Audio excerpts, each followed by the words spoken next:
Hey, what's up everybody? Joshua Casper back at you with Loop Masters, and today we're checking out Deep Tech House Song Starters by 5-Pin Media. These all sound phenomenal. You just heard one in the intro to the video. What I'm going to do is jump into a different one just so you can hear some other styles or other track song starters from the pack. And in this video, I'm going to show you how I would go about making one of these song starters into my own track. It's actually really easy to do. If you're looking right here inside of this other song starter called Kruger, you can see that we've got intro 1, intro 2, we got build up 1 and 2, we got main 1, 2, 3, 4.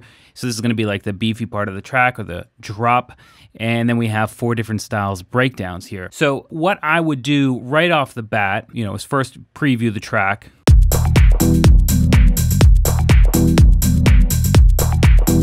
And decide if that's the track that I want to start with, if I like the feel of it, if I like the groove of it, and in fact I really do. I would go ahead and run a live set and just kind of lay out the building blocks here, because that's essentially what each one of these scenes is. It's a building block of the track. So first thing I do is come over here and just make sure I'm on a bar so I don't mess up the timing at all. And then I would just come over to the first clip, trigger it so it's on that first one, and then I would just hit that record button and go ahead and essentially play this track out live, and then I would flip over to the arrangement view where I would start making my own edits. So let's go ahead and do that.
All right, so that's not exactly how I would do it, because I'd flush out the track a little bit more. I'd practice a little bit too. But let's just, for the sake of time, go ahead and pretend that's what I'm looking for. So I'm going to smash that tab key. It's going to bring me over to the arrangement view. And the first thing I want to do is kind of lock this in. And to do that, you just got to click this button right here. Boom. And now we have editable pieces or chunks of the track that we can now move around. So for example, maybe I didn't like this part right here. I could easily just get rid of it. Or I could jump into it if I wanted to undo that deletion and jump into it, hit this button, because before we were looking at the envelopes and now we're looking at the actual MIDI file. We can come in and make changes. So maybe I want this to happen, but I want that kick, I want that kick to happen as well. So, just do something like this. Come in and just duplicate that.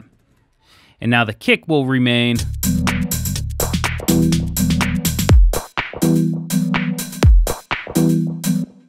Or maybe if we want it to happen, standard, and then drop down.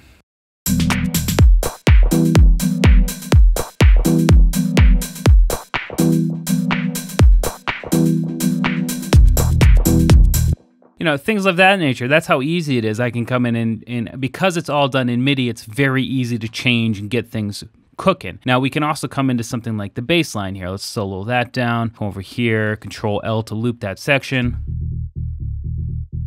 Let's come in and look at what that has. So if we come into the sampler here, go to sample, you'll see that it says bass 1 F Kruger. So Kruger is the name of the project file. F is the root key, and you'll see that they actually changed the root key down here in the sampler. So that means as long as whatever sample we drop in here, we make sure to change the root key to the correct root key, it will always play back the correct notes from the MIDI.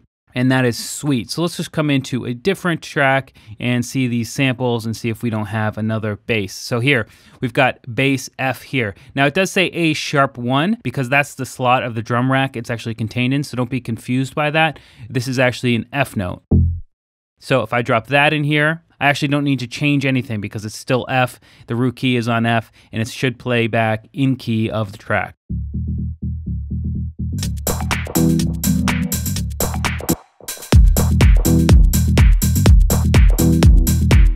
So boom, we've already switched out the bass. It's given it a completely new feel in my opinion because it's a little bit tighter of a bass there. It's got a little bit more high frequency content and we're still on our way to making this track our own. We could do that. What about for this breakdown right here over here? Let's look at it. So it's like an 8-bar breakdown build up. So I mean, all we need to do is come in here and just find some SFX from any other pack. Let's come into something like single makers, downshifters, perfect.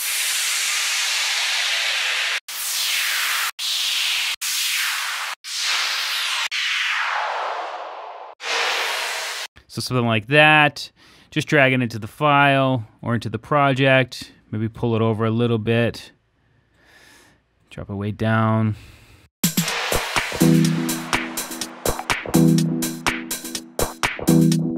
And let's see if about uplifters or impacts, maybe that might be good.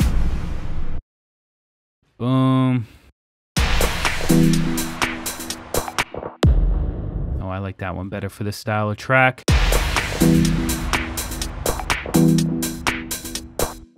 Uplifters. You know, just doing stuff like this, coming in and making the track your own is what it's all about. That's why these song starters are perfect. And you'll get that inspiration. You'll get that initial bit of inspiration to keep you involved with the project. You know, sometimes the very beginning of a track is where you need to really stay focused. But if you have a song starter where you can just kind of tweak out the elements of the track and make it your own, is a really easy way to keep involved with something.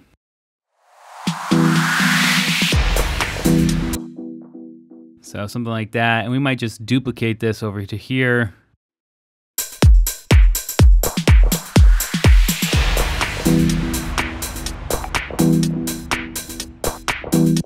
And another easy way to kind of help these fit into the track would just to be come into our audio effects.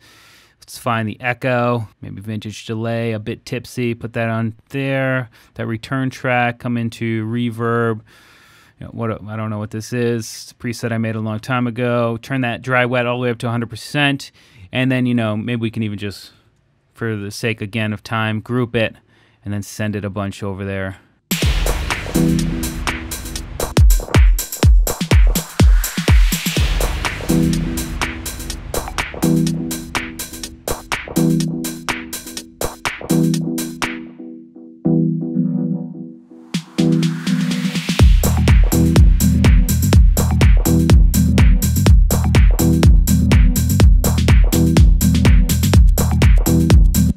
So another really cool thing too about these packs is that there are reverbs and delay return tracks inside of the drum racks. So you can easily add that to, like, say, this close hat if we wanted to add a little bit of reverb. No issue. It's right there built inside. It's easy to do.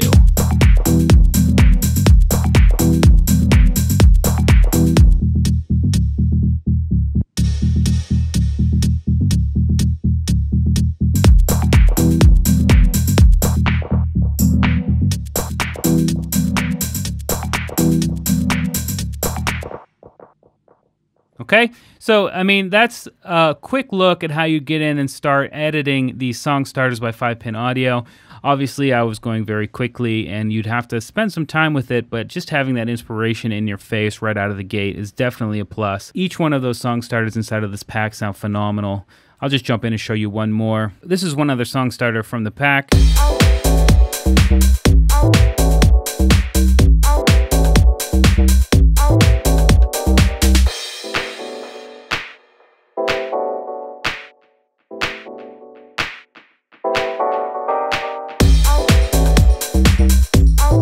So that one's got a whole different type of feel to it. It's super funky, but it's still techy, it's still housey. I really dig it. As I said, 15 song starters inside of this pack. Go check it out. Links in the video description. I'm Joshua Casper here for Loop Masters, and I will see you in the next video.